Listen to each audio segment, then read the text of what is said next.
All right, all right, all right, all right. Greetings and welcome back. Once again, this is Amuna, and I pray everybody is doing well. I'm gonna give you a little time to boogie in while I do some things in the background. We soon come.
All right, all right. Thank you for your patience. For some reason, anyway, that's a technical stuff. Anyway, welcome to the conversation. I know it's been a few days. Sometimes we have to make things settle. You understand me? I say. So for those who have just joined us, welcome to the conversation. I think this is like installment number 11, right? Installment number 11 on what you may be asking. You see the title already. I believe when I was writing this title, I was like, wait a minute, didn't we do a Bob title like this? Greetings and welcome to those who have just joined us. We did a Bob title like this, Trouble in Paragraph. I believe paragraph, Trouble in Paradise, I believe, if I'm not mistaken. So here we are. You see it on the screen. The last time we saw Marcus and the last time we saw Amy, it never did that look good. Okay. And that's where we're going to pick up from now. And as we're learning about, okay, things I drop already. My glasses that. As we're learning, hold on one second. As we're learning about some great people in history, we also realize that these great people in history were indeed people. And so they were not perfect, and life was lifing, and Muna, why are you doing this? And y'all hear me say it often, is because among other, many things, thank you so much for the outfit. I had to come in style to the people. Pause. Because I know I was promising the head wraps to go on sale, but me not like just do things just so. So this is the new customs that's available. I'm gonna put the link for you guys. I'm gonna talk about it afterwards, but where you can get the summer fit, the matching upcycled tee with your matching head wrap and thing. So this stuff is available over on my Etsy store. You understand? So definitely, I'm gonna drop the link so that you can avail yourself. But no worry, we're gonna get into that. But thank you so much for one love. Thank you so much. So the reason I go into these things is because we have a new generation of historians that like to reimagine history, like to use it to try to oppress other people. Wagwan Boana. But some are fit. Oh, not one, so. Yeah. We'd have to step it up today. We'd have to step it up for the launch of the accent by Casa. So we'd have to step it up today so that I can muggle the thing them. So I can see what I want. When I get it for no self or your daughter, your mother, your auntie, or whoever. You know what I mean? What was I gonna say? So we like to reimagine history. And then it makes us feel terrible because, they were so great and we're not there for nothing, right? And the marriages lasted so long and everything was perfect and granny was perfect and grandpa and not Nagasa.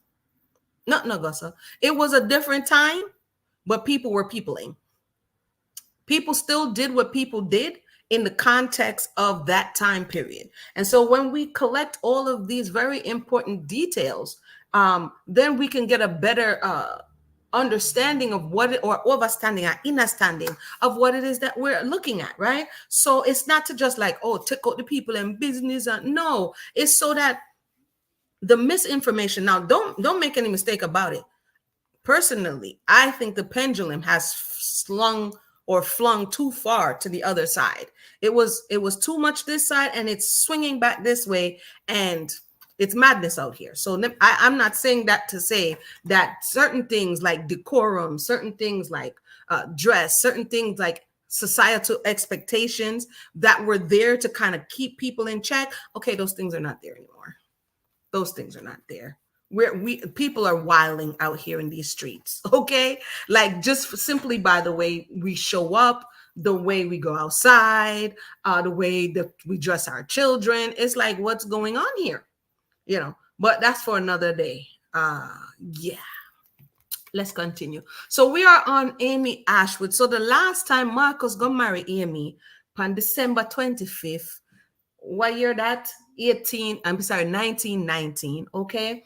They had a big wedding with 5 priests and big food and enough gift and everything.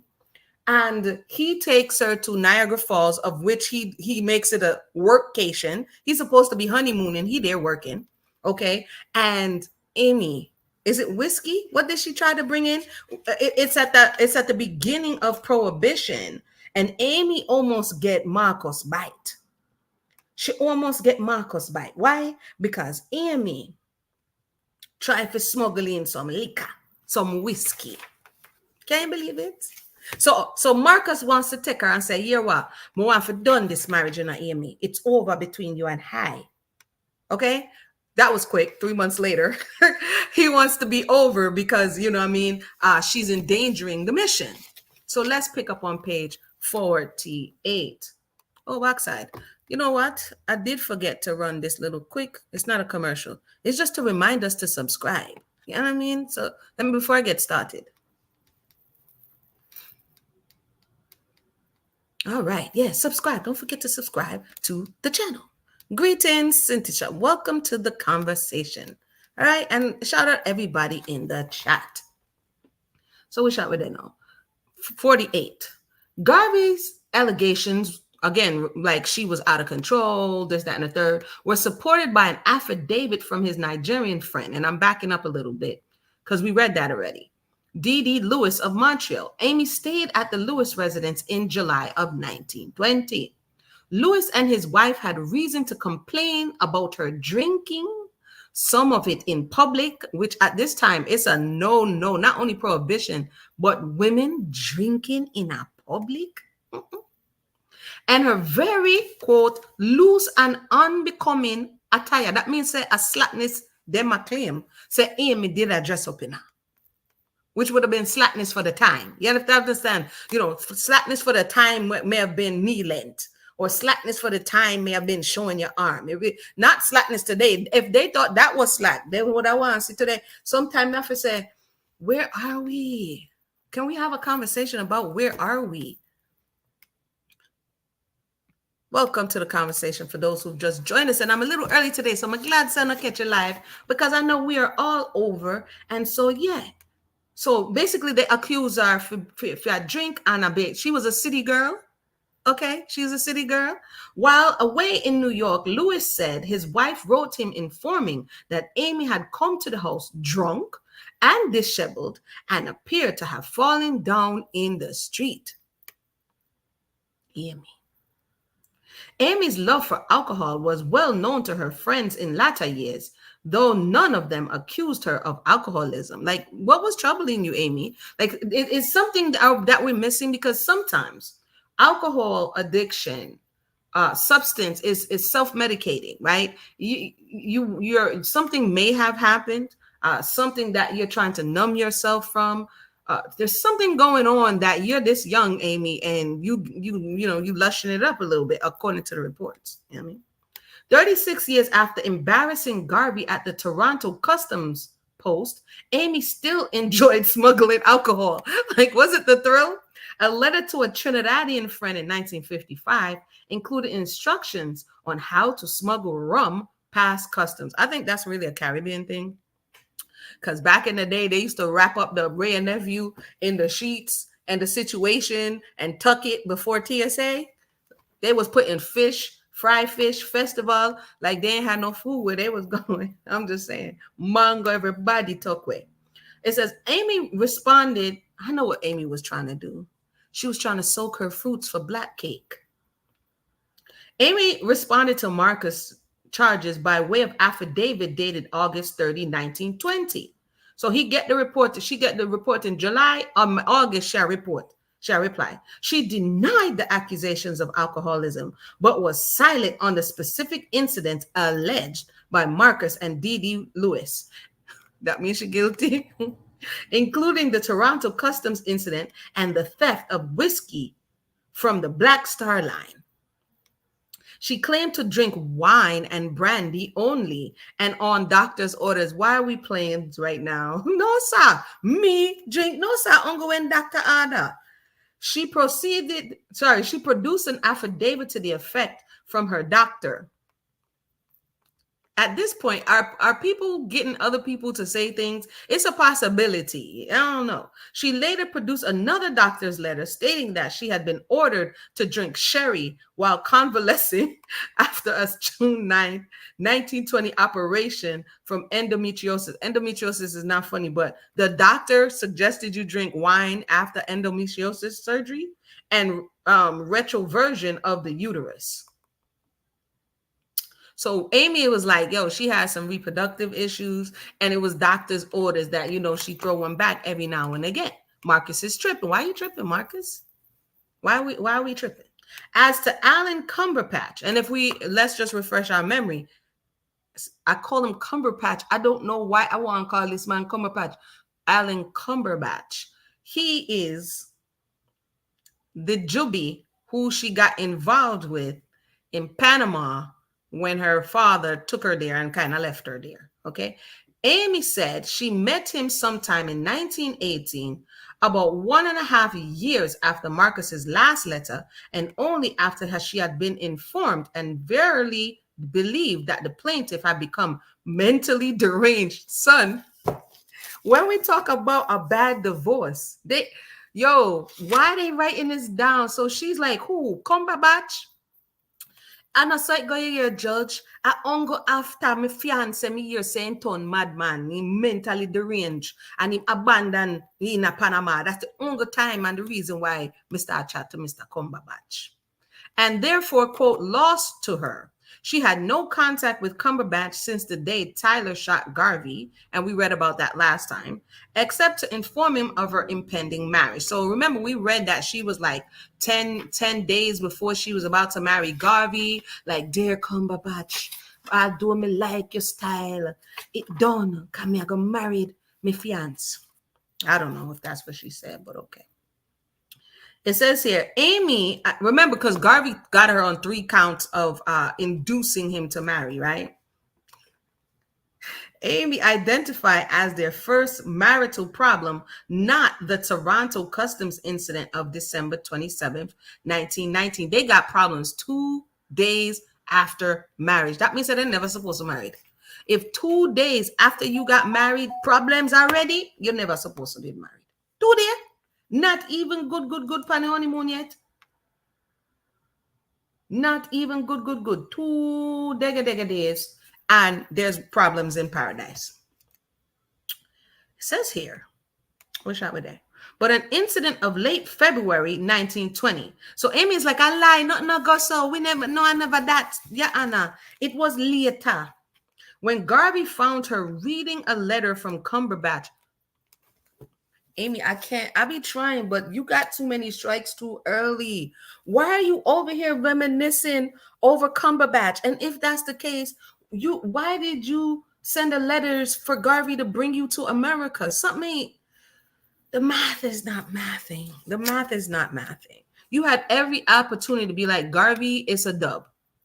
But you insisted that he sent for you. You came, and now you still writing Cumberbatch. It says, she claimed that it was an old one she came upon while rummaging around. Marcus, with brute strength, wrenched the despondent, I'm sorry, not despondent, wrenched the opponent's arm, causing her excruciating pain for several moments, but she refused to give it up. No. So this is the equivalent of fighting over the cell phone today. Like, oh, let me see your cell phone. Let me see your cell phone. And she over there checking the DMs. And he's over there brute strength. The man, he yank it. I yank it nearly jig off her hand. But she never let it go. I wonder why. Him never so strong.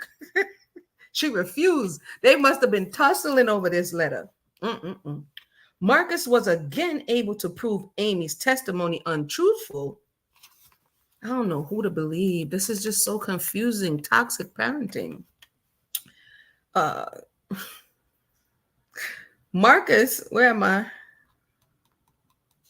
Amy claims she jumped on him and a rink it. This a 1919 and a 1920 now. People don't change, man. Times change. People still the same. Where are we here? It says, what shot me there? I wish I had my jump gun. Marcus was again able to prove Amy's testimony untruthful when he produced a July 22nd, 1920 letter from Amy admitting that she had resumed writing Cumberbatch, but only because Marcus was corresponding with some other lady. Amy's resumed correspondence with Cumberbatch caused Garvey to stop cohabitating with her, as she more picturesquely put it, to refuse her the comforts of a husband. Marcus put that on time. Yo. Marcus refused her the comforts of her husband. Hey, because he has a lot of experience with this, because he sees how cold and disconnected the father is, his father. So she may not know that the father is cold and disconnected, but Marcus, that is really the model that he had growing up, right? How to be this very cold and disconnected male figure. So she must have activated him and got the other side, okay? So she was refused the comforts, all right? It says, they're a mess. They needed marriage counseling, fam. From Garvey's perspective, he had already forgiven Amy for more massive assaults on his honor than any self-respecting person should. He must say, look now, hear me. You know how much blind me give? You know how much blind me give? And see you there, I read one letter, love letter from Cumberbatch. Amy had repeatedly pleaded mitigating circumstances for her indiscretions, and Marcus had repeatedly forgiven her, but now enough was enough. Although we were engaged to marry each other under a solemn pledge as alleged by her, Marcus averred in an affidavit on September the 13th, 1920, when she went to live at Colon on the Isthmus of Panama, she received attention. So Marcus, I report Pana, I know you know. Jealous man. You say, when, quote, when she went to live at Colon on the Isthmus of Panama, she received attention from a man there by the name of Alan Cumberbatch and became engaged to him. Amy. Well, Amy, in Amy's defense, right? Amy said she thought Marcus was off his rocker and lost to her. So in her defense, she was trying to secure her future. She was trying to secure the bag. She was like, Marcus, I don't know what's going with you, you know. So how would he know this unless she told him? Because before we heard that, she told him that that's what happened. It says here, and became engaged to him and sustained illicit sexual relationship. Hey, I've said my own. Hear me, give her the goods. to Cumberbatch a can to Marcus, with him, which she afterwards confessed to me. Mm, mm, mm, mm, mm. This confession was given to me amidst tears of repentance and deep sorrow. He continued. Amy had an entanglement, but one. What? It was an entanglement with Alan. Entanglement? He had an entanglement. Wish I didn't know. And she urged upon me that the fact that she was without support from her father and was in great financial distress and was compelled to accept aid. What kind of aid that, Mr. Cumberbatch? Aid and assistance from the said Cumberbatch, and thus allowed herself to get into his power. You hear them talk there? So when she get the aid and assistance from Mr. Cumberbatch, she get in power, in grip. Because Marcus ain't have no money for send her. Jay said Amy should have kept her mouth shut. Amy confess. Amy say confession is good for this soul. No, Marcus attorney take it on pan her. He didn't forgive her. If he forgave her, he didn't forgive her. He was looking for another opportunity. Remember, she comes to him. So I don't know that he really forgave her, because if this was like, he was like, that's it.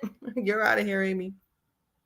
Garvey said he learned of Cumberbatch in October 1918. So why marry her? You marry in December, November, December, 2 months later. Why marry her if you heard about it? I think when she comes, September, October. So when she gets there, she tells you, and then you marry her anyway and then divorce her 2 months after you marry. Come on now. When Amy turned up in New York, quote, penniless and without proper clothing, with nowhere to go, how she get money for God, New York? And why didn't she just marry Cumberbatch? I'm just confused at what's going on. She told a pitiful story of a sick mother and a father who provided no support. And that's the next thing, Mr. Ashwood. How did you bring your daughter to Panama and then just left her there? Like, what's really good there? Garvey, the apostle of self-reliance, advised. Who wrote this? The apostle of self-reliance. Afterwards, you have been in a similar situation, Garvey. Remember, you were in a similar situation where you were in a place when you were in Europe and you couldn't find your way back over, and you went to other people for help. So you have been in this pitiful situation at one point in your life as well. But anywho, the author says, Garvey, the apostle of self-reliance, advised Amy that she should have, quote, worked for her own support rather than accept attention and assistance from a man under circumstances that involved her reputation and honor. He said, "Girl, where you gonna do that for? You should have gone look work." Garvey nevertheless forgave her, but his forgiveness was conditional. I don't think Garvey forgave her. Says the defendant wept bitterly over the circumstances connecting with her life in Colon and pointed to the fact that her mother was ill and she was left to the mercy of the world, which touched me. So I forgave her, but my forgiveness was upon the express condition that she would sever all connections with the said Cumberbatch forever. So then, Amy, if you hear say, if you could have married Cumberbatch and stay in a Panama, you wouldn't did beg Marcus for send your money. So therefore, if Cumberbatch never depend nothing, and you ended up coming to America to the Marcus who you'd have to tell for press out in clothes and look better than that, why keep talking to Cumberbatch if you can't afford to do it? That don't make no sense, because you're mad he's talking. That don't make no sense, Amy. I don't know.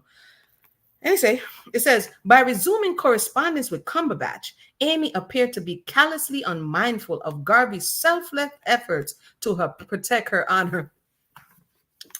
It looked, he explained, as if she did not appreciate what I had done for her and was trying to return to the life that I sought to reclaim her from. Garvey is like, I was trying to turn her to a housewife. I was trying to restore your honor, okay? I was trying to put you back on game because you violated Amy. Why are you writing Cumberbatch? So he must have seen her like looking at the letter like, I didn't get jealous. I said, hey girl, give me that letter there. Juana says she agrees with Marcus. I don't know. If the story goes how they say the story is going, Amy's violating. If the story go how they say the story is going, Amy's violating. Queenie, welcome to the conversation. Better late than never. Welcome, welcome, welcome. Well, we don't know that he fixed the teeth. We know that she sent money. Amy wanted to be hot gal summer. Amy said, send me some boots, a hat, a nice outfit and thing. Amy was like, send the goods. May not understand. I don't know. Maybe she was used to a certain lifestyle because it did tell us that her father was an entrepreneur and money was flowing early on and they could move between Panama and she could have went to a better school. So maybe Amy got accustomed to certain vibes. You understand? And maybe Marcus wasn't on the vibes level. You know, at the time when he did sell a greeting card, it never did that work. And maybe possibly when she not hear from him and nobody now send her money, she find herself in a precarious situation. And maybe all of that is true. The part that I don't get is when you got out the situation, why would you continue to talk to Cumberbatch? Because if him could have did help you, where come you from? That's the only thing I would say. Even if she confessed because she didn't want to be guilty, that is cool. Confession is good for the soul. But why endanger your present relationship? Unless she was like, Marcus still ain't doing it. I tried. I tried. It says here, the picture that emerges from Garvey's lamentations is of a renewed relationship with Amy that was haunted and seemingly doomed from its resumption. By the looming presence of Cumberbatch. I think it's more than that, honey. I think y'all just using Cumberbatch. If it wasn't Cumberbatch, it would have been somebody else. If it wasn't Cumberbatch, I think it would have been somebody else. Cumberbatch or something else was a couple thousand miles away. Exactly. What real threat does he have? He's not even here. By the eternal triangle he completed could hardly have been more immediate had he been physically present in Harlem, right? His presence seems even to have accompanied the newlyweds on their honeymoon. Marcus said he found his wife crying during their honeymoon in Canada, only to discover I can't take what going only to discover that her tears were at the prospect of a permanent separation from Cumberbatch. On the honeymoon, she's crying over the dude. Hey, I've said it. I've said my own. Yo, Amy. She had planned to rendezvous with him in Jamaica in 1919. How do they know that? Who told them all of this? Hey, I've said it. Hey. In Garvey's view, so what? Cumberbatch may have been the most dramatic example of Amy's infidelity, but he was by no means a unique case. Yo, why was Amy over there singing 1990s love song? I'm missing you. Yo, what kind of thing this? Amy had claimed that the newlyweds quarreled in spring of 1919. Oh, that's not right, because them not married to the end. Oh, them quarrel. When she intercepted a letter to Garvey from another woman. Hey, woman, all right, Garvey, dear Garvey, I love the way you speak. Let me stay. Yo, it's not funny. Hold on. Not so, said Garvey. The real reason for the tiff, which resulted in a 4-month estrangement, I thought she said she put him on 6 months. Anyway, was, quote, my finding of the defendant in company with strange men, entirely beneath her, who was known as a gambler and a man of ill repute, who frequented a pool room opposite of the UNIA office. Sorry, that wasn't men, that was man. So he must say, him find her in the company have one questionable character. How him know? Because him live a pool room across the street. Okay. Also remember, Garvey grew up in a church, and parents are going to church. The father go infrequently, but the mother go. The pastor there, the pastor from the woman when the young girl, that he liked, particularly the little European girl. So he kind of grew up in this kind of space. So basically to him, it's like, yo, Amy's violating.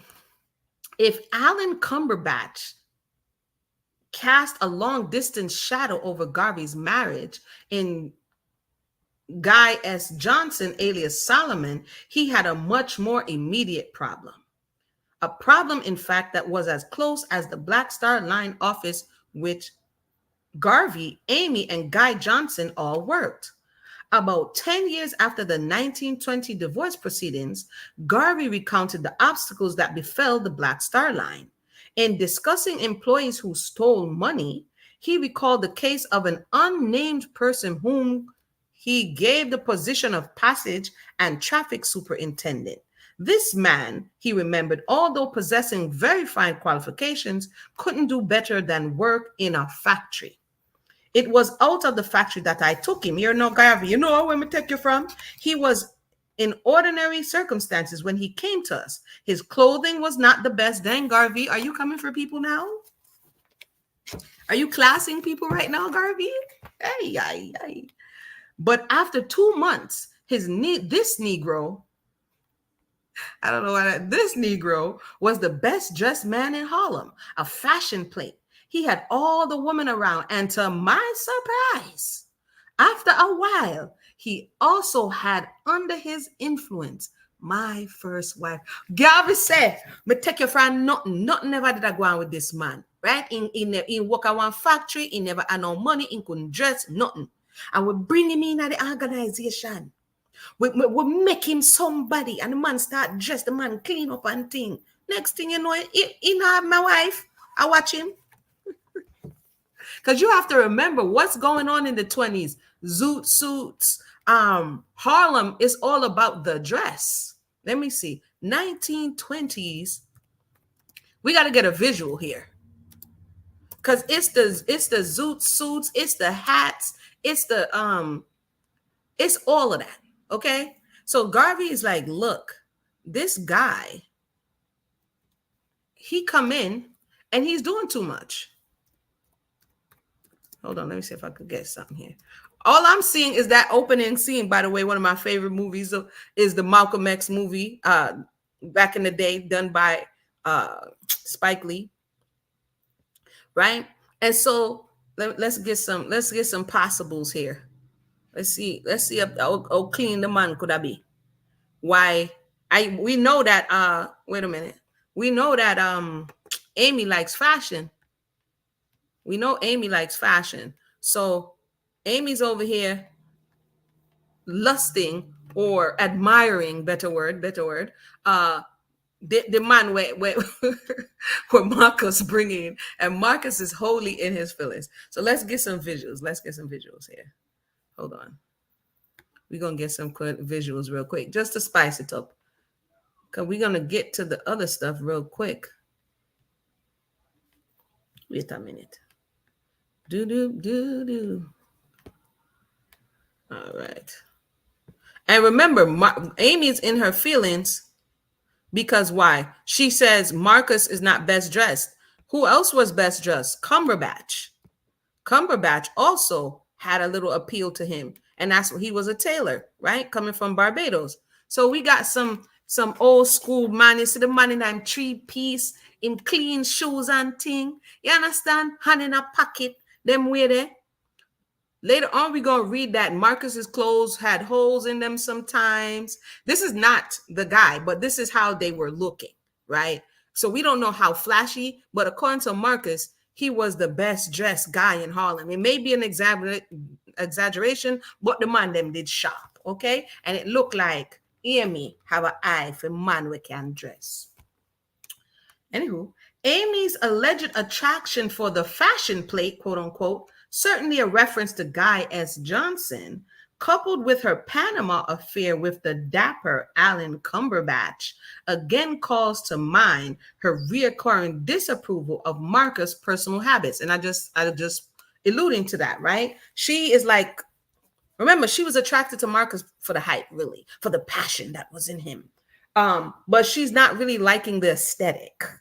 You understand what I'm saying? Back in the days, they used to call it dress code. Be like, oh, the man not have no dress code. Today, the young people them call it drip, right? So they're like, hey, man, she's not really liking how Marcus is presenting himself. His indifference to fashion and the carelessness of his attire may have been a part of these offending characteristics. Oh, she was sharp, man, no? A white reporter who interviewed him some months after his separation from Amy described Marcus Garvey as a something of a showman in public, but a carelessly dressed, ill-shaven, soft-voiced Negro hunched up at his desk. Who did that? Who described him as this? The white reporter said, yes, him did pop down. He was a carelessly dressed, ill-shaven, soft-voiced Negro hunched up at his desk in private. That is not a flattering description. Amy herself recalled a 1925 article by Garvey's associate Edgar M. Gray, in which the writer described Garvey's preoccupation with his mission and his consequent neglect of his appearance and even his health. And that's something I think that needs to be noted.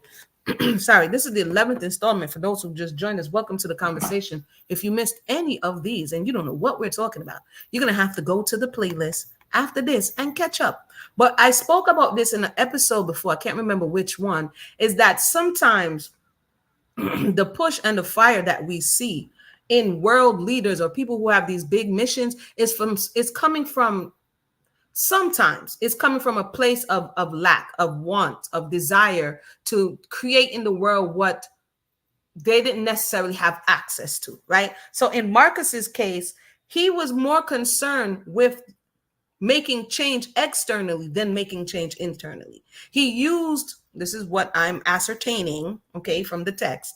He used his quest and desire for knowledge, right, to attract people who then would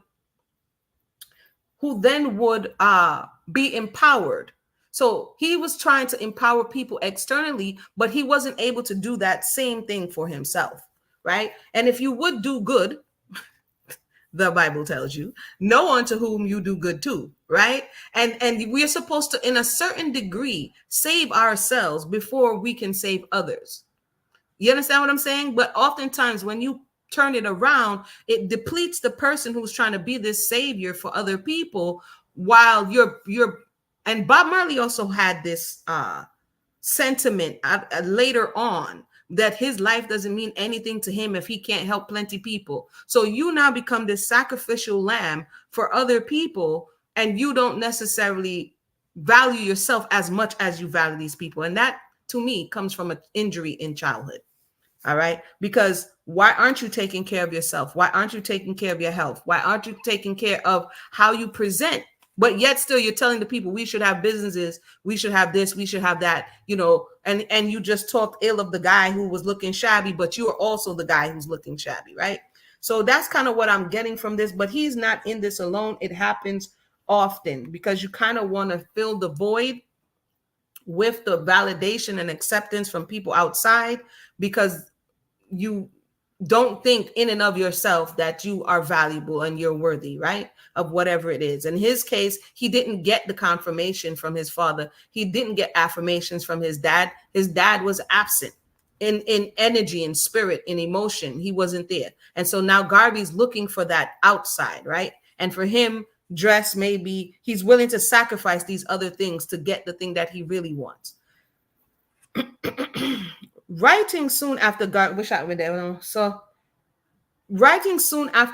imprisonment at Atlanta, Gray declared that a tribute must be made to the self-denial which Garvey made during his early period of his labors to establish the Negro world and to keep his organization going, he continued. Eliana says, with so much work to do, him not have no time for himself.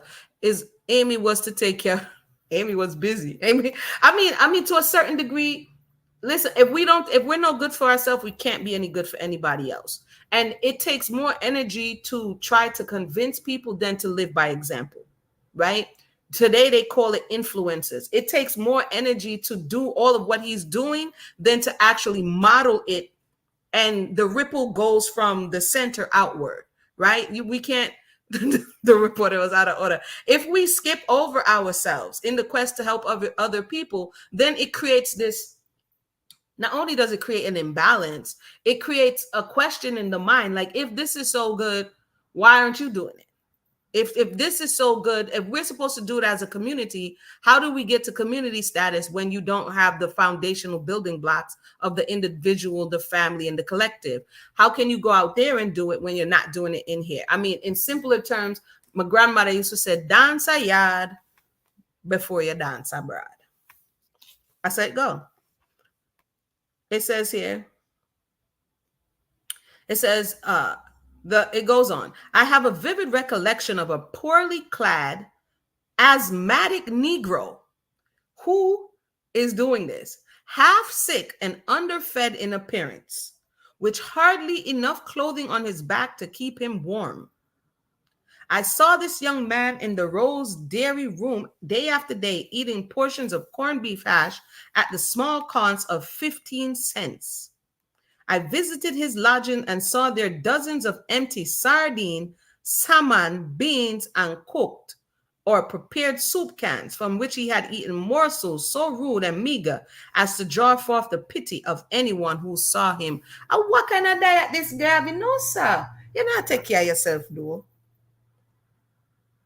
Sardine, salmon, bean, soup can, underfed, half sick, asthmatic. This not make it.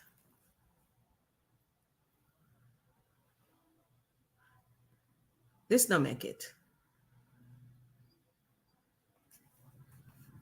Gray remembered Marcus in the midst of a cold New York winter, a perfect picture of a sickly Negro living in a little half bedroom, hardly heated or well ventilated, with scarcely a real mush in several days out of 7. Amy considered Gray's description possibly exaggerated, but nevertheless a substantially accurate account of Marcus's early self-sacrifice in the United States. She in turn spoke of what she considered his, what is this, Garucci, much of which he said he eventually lost under the urban influence of Harlem. I got to see what what is this? Maybe I'm saying this wrong, but this is the first time I'm seeing this word here. Sometimes when you're reading older things, there's certain words that are not necessarily in use today, but I kind of want to see what this word is. Hold on one time. Ain't no shame over here, because I never heard of this word before. Awkward, embarrassing, or unsophisticated ways. Gaucherie. I called it Garucci. It says gaucherie. Okay. New word for the day. Gaucherie. She called him what? Awkward, embarrassing, or unsophisticated. It's like, Oliver, what did you call me a while ago?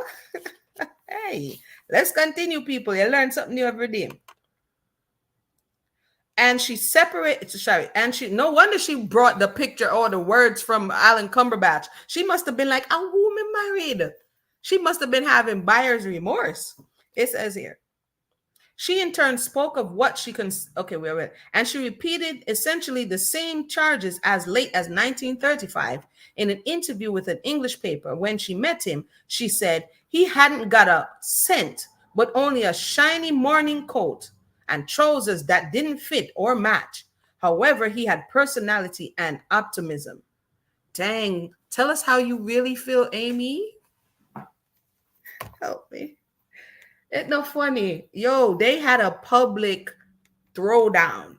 She's saying this in the paper, that he had trousers that did not match or fit, and he didn't have any money.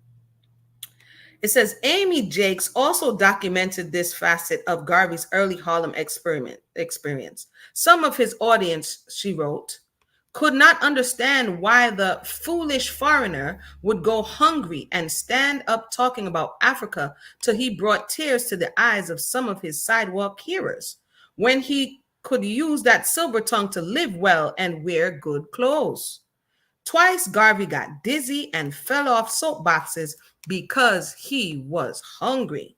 He caught many colds because his shoe soles had holes in them. Garvey, what is going on? So he comes to America. At first, it wasn't his intent to stay, and I was supposed to read what he claimed he was coming for. And so maybe he doesn't have the access to the most food and clothing, but to a certain degree, this is a little bit neglectful, especially if you're not making yourself a priority, right? It says Garvey too was aware of how odd he must have looked in his early indigent days in fashion curious Harlem. They laughed at his shabby clothes, he reminded his followers in 1921. People would walk up and down Lenox Ave and see Marcus Garvey on a step ladder and would say, "Look at that crazy black man." Amy admitted to working in the same office as the fashion plate. Why they keep calling him the fashion plate? Guy S. Johnson, but nothing more. So Marcus, I say, and this is going to make him self-conscious. He's aware, right? And so he's saying, oh no, she was doing more than working. And she was like, oh no, I just work with him. But at this time, Amy, I don't know what to believe. It says Marcus' friends and associate, however, provided graphic evidence of more. Marcus get intel. Marcus's friends and associates, however, provided graphic evidence of her alleged indiscretions with Johnson. They got moles in the spot. It goes on to say, she's like, I don't know that man, I promise. What shot with that?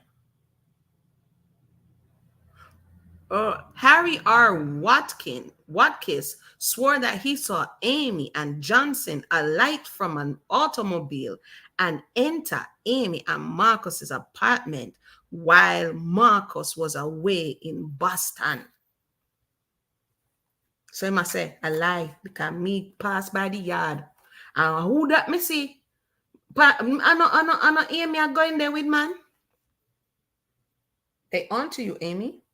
Amy are going there with man. Goes on to say, yo, Regin, what kind of sauce this? Yo, what the heck? I'm sorry. I'll be trying to keep a straight face, but this stuff is wild, bruh. This stuff is wild. In March 1920, he saw Amy and Johnson enter an apartment apartment house when Marcus was in Philadelphia. So when Marcus is in Boston, them see him. And when Marcus got to Philadelphia, it happened again. He just happened to be passing by at that time. He had seen them together often at the Black Star Line office. He thought Amy's visits to the apartment house unbecoming to a married woman. Marcus's homies is like, Bridget, something not too kosher. You understand what I'm saying? So now not only is Marcus concerned personally, now he has a reputation to uphold as this leader that he's building himself up to be. So Amy now is bad for business. You understand? I can't wait, but it says Edgar Hamilton, a switchboard operator in the Black Star Line office, swore that on April 21st, 1920, listen, everybody, this is 4 months after they got married. So March is 3 months after they got married. The honeymoon, 2 days later, stuff is already popping up. Why did they get married? It says here, while Amy was still employed there, he connected her to another extension in the office. The other extension belonged to Guy S. Johnson, Mr. Fashion Nova, all right, who Hamilton described as a married man. He had connected them several times, but decided to eavesdrop only when he became suspicious.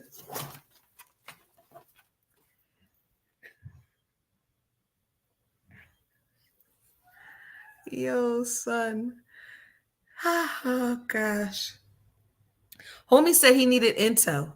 He didn't want to carry no hearsay. So he had to top the line. He had to figure out why they kept calling each other. And which is dumb because aren't y'all in the same office? Why you keep calling each other? Why what's going on here?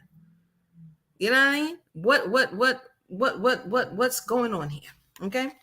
So I'm gonna run this commercial real quick and then I'm gonna get myself together, sip a little water, and be right back because I'll eavesdropping coming at this. Marcus's friend wanted to make sure that you know what I mean things was in order. So I'll be right back. Let me get something to drink. Bam. Woo! Stepping out in style. They're gonna say, where you get that from? You know, summertime and you want kind of wear a t-shirt, but you don't really want to wear a plain t-shirt. You understand? So I'm gonna go ahead and click in here, and what you will see is bam. Woo! Stepping out in style. They're gonna say, where you get that from? So we have the matching head wrap with the custom t-shirt. So you essentially pick a base color and a fabric that you want to accentuate that, and then boom, you'll be stepping out in style.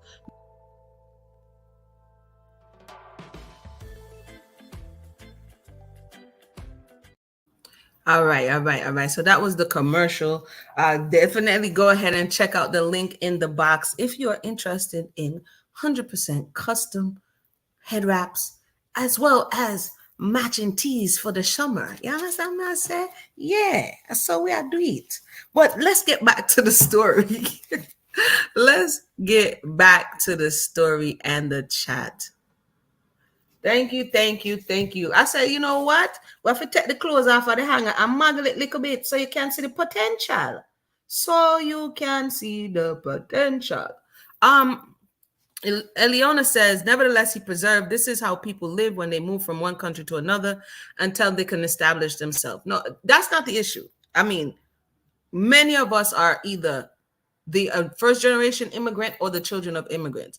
That's not what was going on here. Marcus wasn't just immigrating. He was coming and making himself the example or the spokesperson to the people who were here about Black empowerment and about what the people needed to do in the state that he was. So that's what made, to me, reading the story, what he was doing controversial is because he was trying to attract a certain base, but he himself have not yet established himself, right? And so therein lies, to me, the problem. It wasn't coming to another place to struggle. That's not the issue. It's now come and follow me to wherever else where he's going to be taking them. And a lot of people, because at the time, there is a lot of things going on in America, right? And so at the time, there was a certain demographic of people who would follow Marcus. There's a certain demographic of people who, in the beginning, who were willing to look beyond that. And this is where you see a lot of the back and forth. So he kind of like, whatever the thing he was trying to do in Jamaica, when he comes here, which is where he wanted to build a Tuskegee-like institute in Jamaica, he kind of shifts his focus now, and he's like, forget that. Let's go to Africa. You understand what I'm saying? So to me, just reading it, standing at that time on soapboxes, there are preachers standing on soapboxes and different, you see it actually depicted in the Malcolm X movie, right? And everybody's trying to get people's attention to come and listen to their talk or listen to their doctrine. And it's just interesting that he is not, whether he's not consciously aware or doesn't care, I don't know, that how they're perceiving him is just as important as what he's saying to a certain degree. So I think that they're noting how he appeared. It's not that what he ate is beyond that, how you took care of yourself, because there's a lot of people who come and do take care of themselves, even if you have to eat what you need to eat to get to where you're going, but you still put a little more effort into it. That's just my thoughts on that. I wish I would know.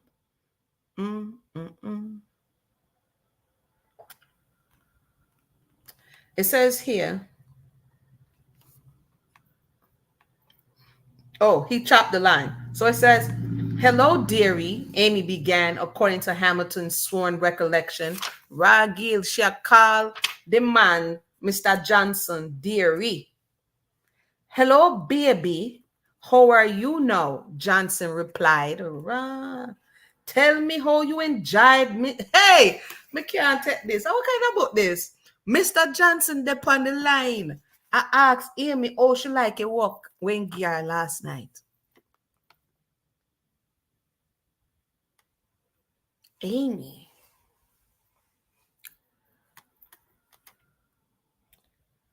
Please do not mention it, Amy warned wisely. Why are y'all talking on the phone? I'm not condoning this behavior, but this is just some sloppy work right here. Hamilton then left the switchboard and went downstairs where Amy and Johnson's office were.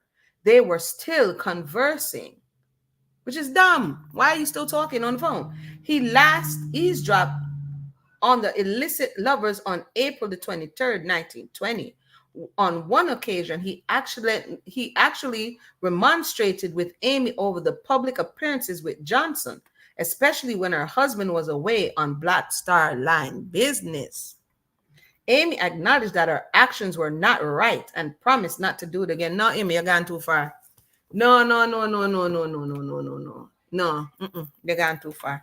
Mm-mm, mm-mm, mm-mm. She also accused Garvey of having his Secret Service follow her. So Amy looked like she don't want to hold no personal accountability. Like, you wouldn't know if you never have people at eavesdrop. Amy, bro, why did you marry Holmesy, fam?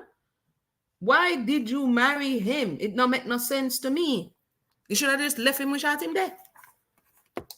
Garvey also charged that Amy accepted money from Johnson and from another man with whom she was guilty of misconduct. Yes, please hit the like button. Shout out Brooklyn Homesteaders. Welcome to the conversation. Hit the like button on your way in. Dr. Charles, welcome to the discussion. For all those who just joined us, welcome, welcome, welcome. Feel free to drop where you're tuning in from so we can have a roll call and everybody could big up themselves and big up one another too, because this too sweet. I walk around yourself. Dr. Didi Lewis of Montreal was able to establish Amy's receipt of money from Johnson. Dang, they went and got the money grant. They went and got the paperwork. They was like, Amy, so y'all take money from man. Amy, this is not giving, bro. This is not giving at all. NYC is in the place. Welcome, NYC in the place. While she stayed at his house, he said not only read her letters to Johnson, but also collected at Amy's behest monies cabled to her by Johnson. New Zealand, welcome. Growing up Jamaican from NYC, Queenie from New Zealand, Christchurch, New Zealand. Welcome to the conversation. How late is it in New Zealand? Is it morning time in New Zealand yet? When I remonstrated with the defendant about her conduct, Lewis testified she became very much excited and said that she was disgusted with black men. This sounds like a podcast from 2024. What is this? Shout out to Norfolk, Virginia, Sharon Widener in the house. This sounds like, oh, wow. It's 11:13 in the morning. Okay. This sounds like a podcast from YouTube. Did Amy bust out with the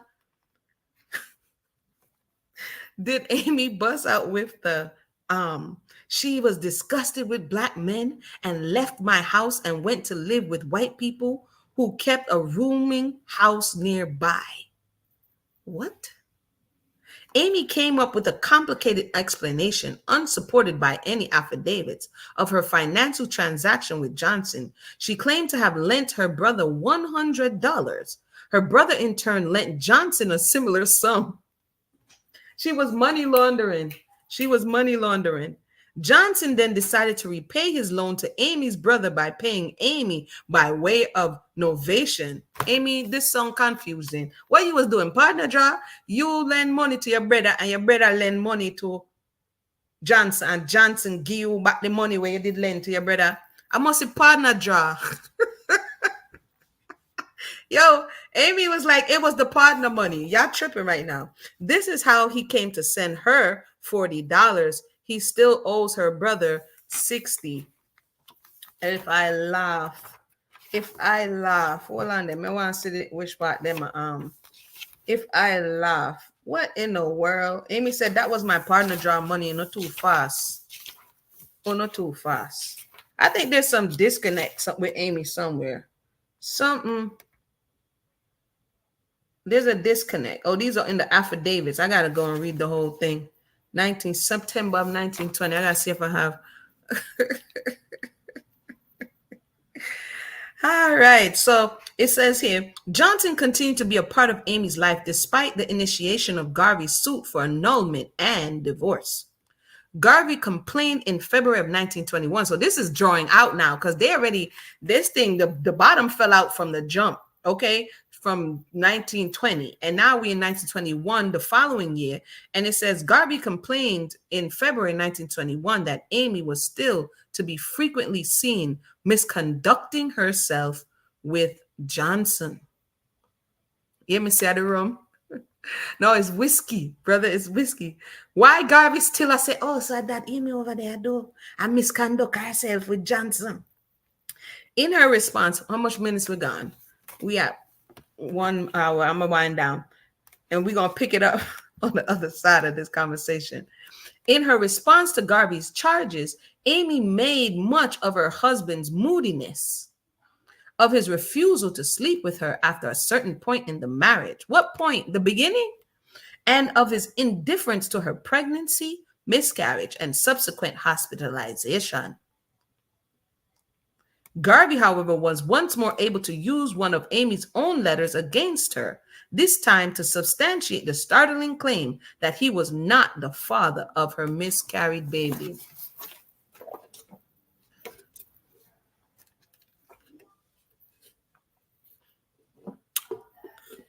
I needed a sip of water. Did Amy breed for another man? Possibly Johnson? Buana said, for whom? I'll read that again in case we missed it. So it says here that Garvey was saying, Garvey said him not sleep with her. Him not want nothing to do with her. Remember, she said he refused her the husbandly comforts. So that means that him not give her no business. Okay? Very early. Then find Amy with the fashion guy. Now, Garvey want divorce from her totally.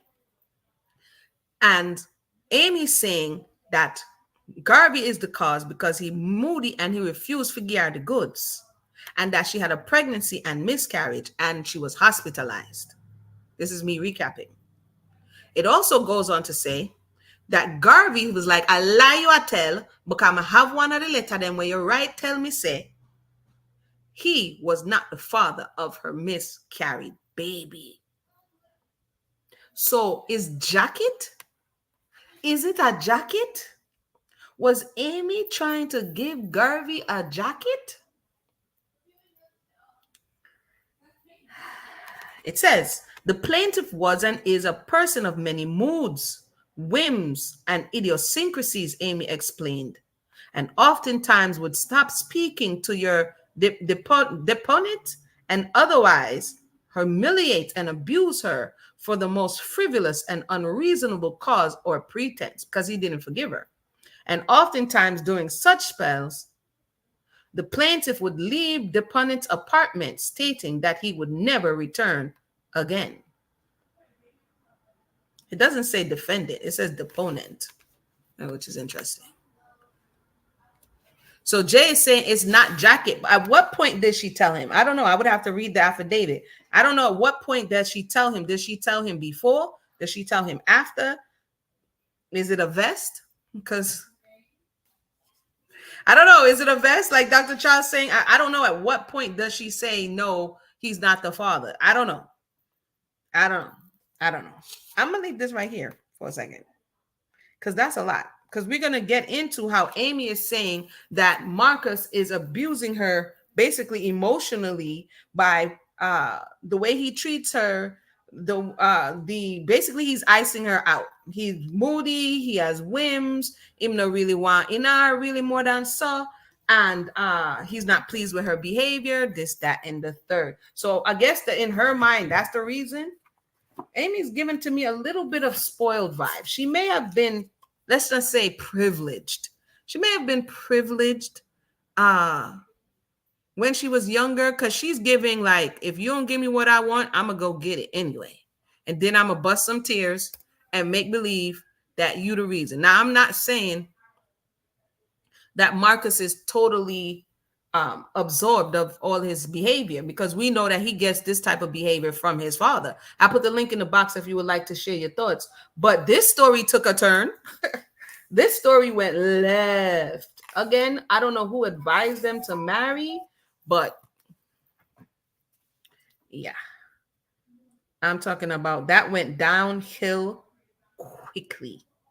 Very, very quickly. So if you have anything to share, I'm going to go through these comments real quick, although I was trying to keep up with them as we were going.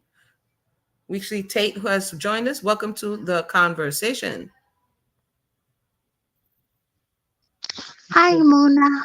Hey, Tate, how you doing? I'm good, thank you. I'm happy that you're live. I stayed up late to be able to join your live. Oh, okay. I had a question, Mm. but it's not necessarily on this topic of the book. It's on another book. Which book that? Okay. So I've been reading so much things to say on Bob Marley by Oh, Roger not Stone. about Marley. I'm sorry. And then it's Yeah, something y'all be like, I'm gonna come back to Bob. I'm like, I'm on break. Yeah, Go I ahead. wanted, I wanted, I wanted to ask you if you were gonna read that book. It's really good. Um, I was taking a break. I was having Bob Marley overload. Mm, I'm not sure that I'm gonna read it at this time. You know what I okay, mean? I'm gonna finish up on this Garvey situation and maybe some other things. But as some time we get some breeze out or some more information comes in, then I might revisit at a later time, but not at this time. all right. Can I spoil it a bit for you? Go on now. You can, yeah. Go Okay. ahead. Well, it's kind of written in the same sequence as Sadella's book and Don Taylor's book. Like it starts with his early life, then the Whalers, and then his marriage to Rita, and then the shooting, and then that one goes in on his Africa trip. And it's basically kind of like a documentary, and then it has a bunch of stories being told by Alan Cole, Judy Mort, Right. I think I read it. Don Taylor, yeah, and Cindy Breakspear and stuff. So they kind of just all tell their stories in different parts of Bob's life. Oh yeah, and Bunny Wailer and Sedella, Okay. his mother. Yeah, Okay. and Thank you so much. Go ahead. oh yeah, no. So okay, anyways, I won't spoil it because you might need it in the future. Okay, thank you so much. I have it. I think I got the audio for it. But yeah, if we circle back around, that will be next time on the next the go around. We'll take a look All at it. right. But thank you for Okay. sharing. All right. Thank you. Mm-hmm. Bawana, welcome to the conversation. Good afternoon, Amuna. How are you? I'm all right. How are you? I'm good. Listen, it seemed to me, it's That joke yeah coming in. All no. I can start slow. I can start slow. It right, go seemed, on.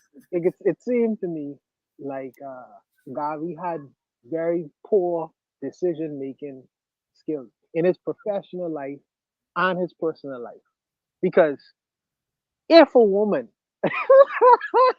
if you bring a woman from Panama to New York City and just observe her for a while. And it seemed like she's the rumbar master. Why would you go ahead and marry that? That's the first question I have. Why would you go ahead and marry her? Then I think that before they was married, she caught he caught her reading a letter from Cumberbatch. Mm, So obviously this woman still have entanglements in Panama. right, So right, I'm thinking to myself, why would you push along with a 5 course marriage where everybody could see you as the big dummy right. fool at the end of the day? That does not make any sense to me. Well, ego. Remember, he's very grandiose in the way he does things, and according to the book, I think Okay, because I'm glad somebody's on the other side, because I was asking the same questions. Why would you do this? But A, he made an oath, so I don't know how much he felt he was obligated. And then B, he feels like this is kind of like the crown on top of the whole thing, right? He came to America, he didn't have nothing, they sacrificed, and now they have all of these people looking at them and hearing them out and following their words. So now he needs his Josephine. You understand what I said? So Yeah, possibly he may have reasoned it that way, but go ahead. and for me, my personal philosophy is loyalty before royalty. So I'm thinking, if we struggle together, of course I'm gonna lace you when I have my money. But if you Right. looking at me in a position because I'm broke and I'm bubbling, trying to make things happen, and saying, well, let me look at this guy over here, let me look at this guy over here. To me, you look like a social climber. I'm not gonna stay with you. I'm gonna drop you like a bad habit in Harlem. I would have dropped you like a bad habit. So I Yeah. don't understand why you continued the Well, he said relationship. he felt inclined towards her because according to them, because he Jay, welcome to the conversation. But Jay's clicking in the background. So hold on one second. He felt sorry for her condition because she gave him this sob story about what happened to her in Panama and how she didn't really want to do it. So maybe part of him wanted to believe her and the other part, you know what I mean? I don't know. I don't And know. Mona, one of the favorite sayings of Jamaicans is when you play with puppy, what is do? Bite you. Then lick your face. It's lick your face. So I'm thinking, right. So I was thinking about the Maga dog because when you say yes, yes, Maga dog, yes, they turn around yes, bite yes. you. So I just a lot of things that I didn't understand when it comes to his audience and him being looking a certain way. Now I understand that Garvey had a lot of substance to him. He had a Mhm. $1 million idea in his mind, but he just didn't recognize his audience. I think that he did go in South America and deal with the unions, and that audience, that black audience, would have been very different from a Jamaican audience, which would have been very different from a Harlem audience. Right, that's So, true. I believe that Harlem, yes, you could have substance, but it was about the performance as well, and you had to know your audience. They like to see the you talking about this great black man and what the great black man potential is and what the great Right. black And then man you can and do, you're but not you pop down, you right, inconsistent. So right, people right. are gonna see that. So for me there's importance there in understanding and knowing the audience. I understand that Garvey was young and he was growing and trying to Yeah, figure he out was certain young. things. Yeah, so he was trying to figure out certain things. So I kind of give him a bly with that because he Hmm. just really didn't understand his audience at the time. But as an immigrant person coming coming from the Caribbean going to the Americas, I understand what it is to still eat like an immigrant, like you in the Caribbean. I would understand what it is to eat immigrant food, Right, grits and people are looking at that and say, well, why are you eating poor man food? This is what I like. This is what I do. And right, some right. people who don't understand it may take it and say, well, this guy likes a poor man's lifestyle. When in fact, why isn't it just that I enjoy the food? I rather eat here rather than eat McDonald's or eat Burger Right. King. This is the food I enjoy.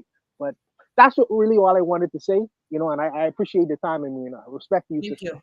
Thank you for sharing. Very good points. Very good points. Welcome, Jay. Welcome to the conversation.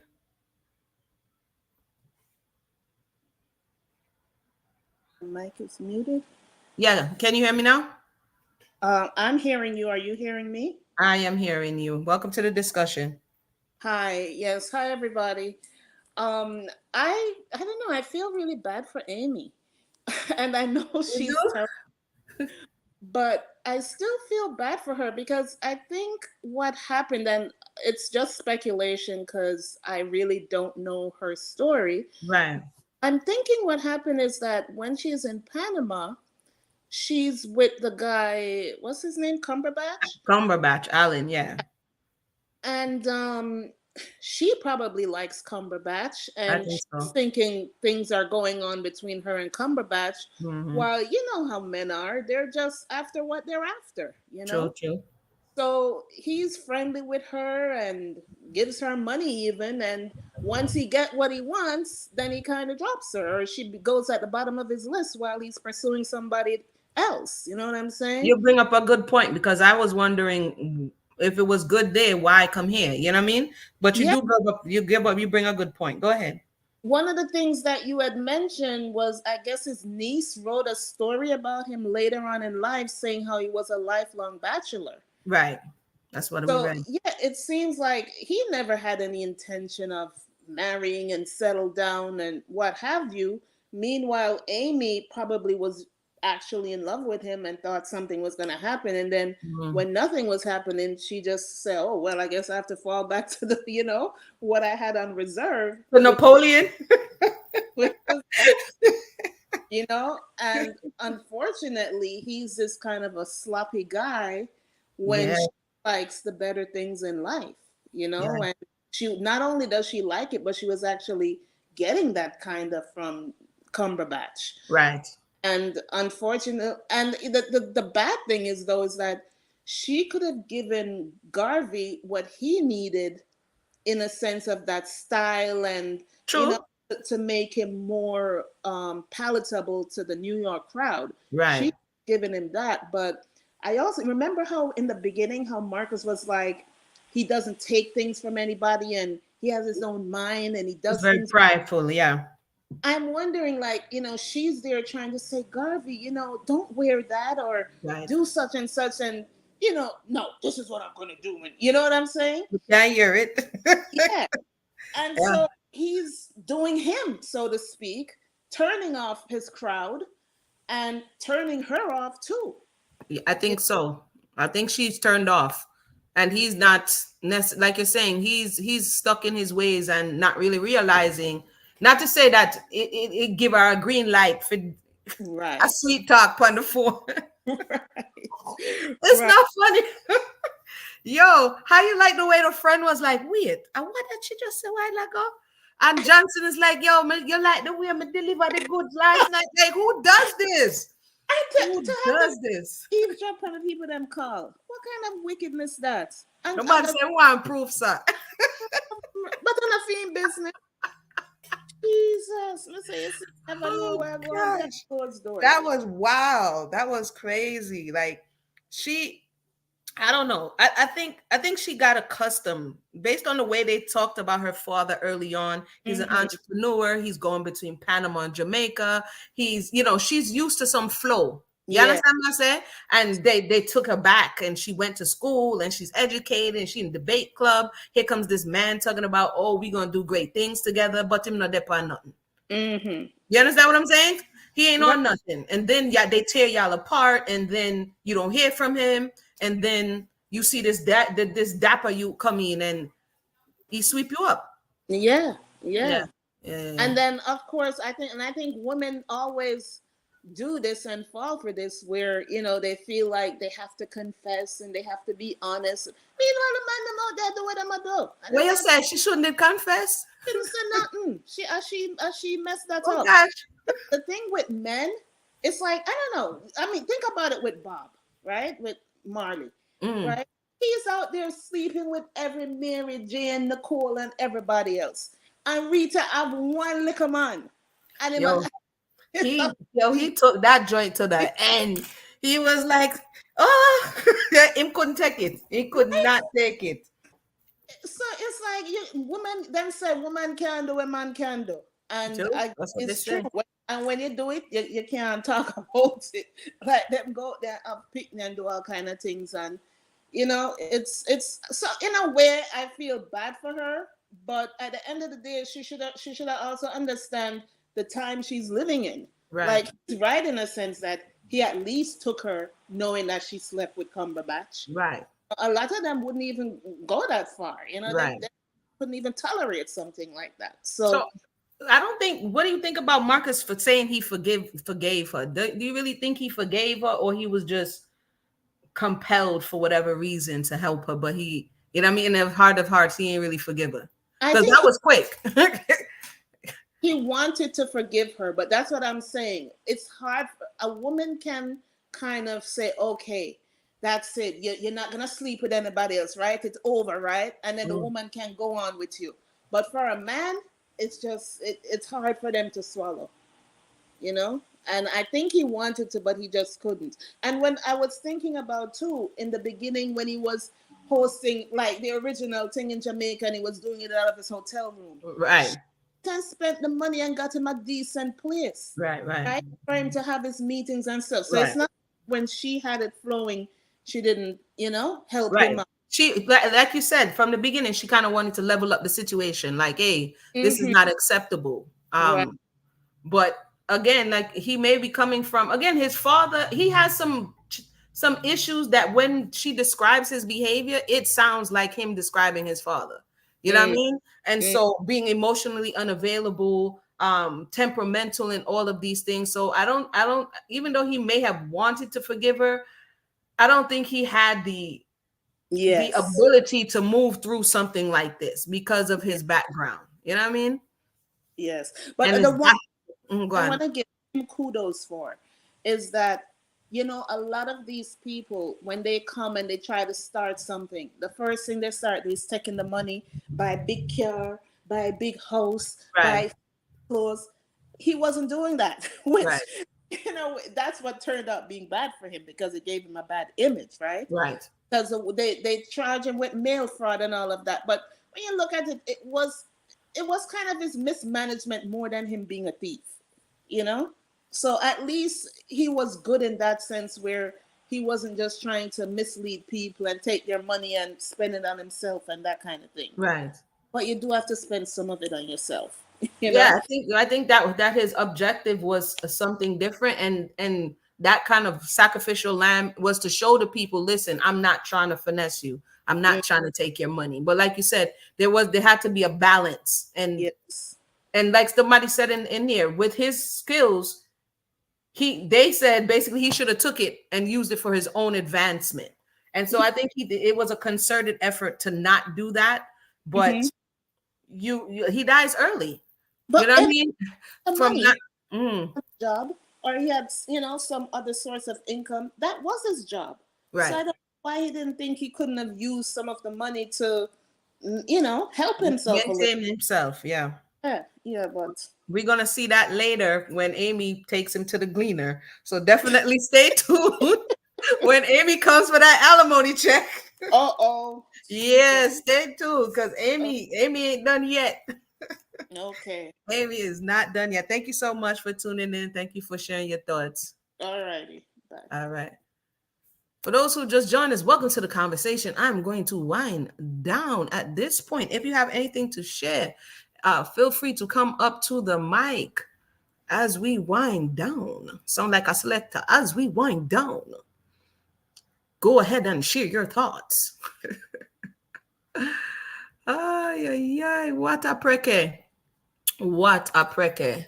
For those who are interested in the fineries and the sewings and the ting and the headbands. And so I'm going to put the link in the box as well as in the description for this video. Feel free to share your thoughts on that and support the thing or pass it on. We're going to see what Kevin has to say, and then we're going to write down. It sounds like Amy Ashwood had a soft spot for suave Casanova men, and Marcus was too serious and a workaholic to be a suave Casanova for Amy. She liked him. She said his passion. No, what she told us when she was young, that his passion was kind of overwhelming her, because he was just as passionate, I guess, controlling. Because when we read earlier, for his organization, as he was in their relationship, that's why she broke it off the first time. Remember, she said she broke it off the first time because it was overpowering for her, right? And then he claims that he's going to do something unseemingly, and then she gets back into this relationship, and then they kind of swear this oath that they're going to be together, right? So it may have been too much for her to take. She liked his enthusiasm and passion and drive towards the mission, but she didn't like the other things. And that's kind of what happens. You like the glitter, you love from a distance, but when you get closer and closer, like Beres said, closer and closer, you know what I'm saying? I see love from a distance. I've been singing a while. When you get closer and closer, you're like, nah, this ain't it. That may be the case. A lot of mismanagement in the UNIA was due to government infiltration to sabotage Garvey. This is also true. In this case, Garvey puts on the Johnson guy. Johnson, I mean, it's coming from outside, but it's also coming from inside too. Because remember when we started this whole thing of his father, he's saying he once had a fortune and he lost it. So he saw mismanagement in his own family. He saw attaining wealth and then losing it because you weren't able to make the right decisions, right? So again, Garvey, he's stumbling out the blocks. You know, if you go to track and field, somebody doesn't get a good start, he's stumbling out the blocks. And really what's carrying him is his charisma and his passion, his charisma, and his courage to just go out there and say what he needs to say. Like that's what's really carrying him at this point, in my estimation. And his printing apprenticeship. Okay, cause what a man love right, merciful Father, what a man love right. Oh, that's interesting. I did not know that Betty left Malcolm 3 times. Do I have to revisit Malcolm? I didn't know that Betty left Malcolm 3 times. But thank you for sharing that. Yeah, it's sometimes being the supporting character to such a big figure, we oftentimes don't consider how much weight is on the woman of the family, the wife of the family, how much weight is on her when he's out saving the world and everybody else is most important. Everything outside of his family is important because you can't fully be in these two places at once. So when you're doing all of these things for the nation and the community and everything else, and you don't take the time consciously to make sure that your family is good, then you're literally sacrificing your family for and yourself for other people. And we saw that with Malcolm, we saw it with Martin, we see it even with Bob, who is not in this space, but he's doing so much to bring so much to the world that his family then lacks. His family goes without at certain times. His family doesn't have the father in the home that they need to because he wants to be all things to all people. We can't be all things to all people. So with that said, I want to thank everybody for tuning in. This was an interesting one. I'm going to let this one marinate for a second because what in the world? What in the world? All right. And so till next time, I'll probably tune in. I've been off for a few days. So I have like energy. So probably be tune in tomorrow and then we pick this up because all right, everybody, have a blessed day. Cynthia says, unless the mate is like a soldier for the cause, that sort of person will accept the sacrifices made. But it still falls on them. They may accept it, but it doesn't mean, like, for instance, in the case of Betty Shabazz, look at how many young daughters she was left with. That's on her. When her husband dies at such a young age, she now has to raise all of these children by her onesie. It's a lot. It's a lot. It's not just like you know, people like, yes, this person, da da da da, but you don't look at who all paid the price for this to be the case. And it's just something to be considered because, you know, I'm not your superwoman. You know what I mean? Thank you so much, Dr. Charles. All right, everybody, we're going to boogie out and see you again next time. Everybody have a blessed day.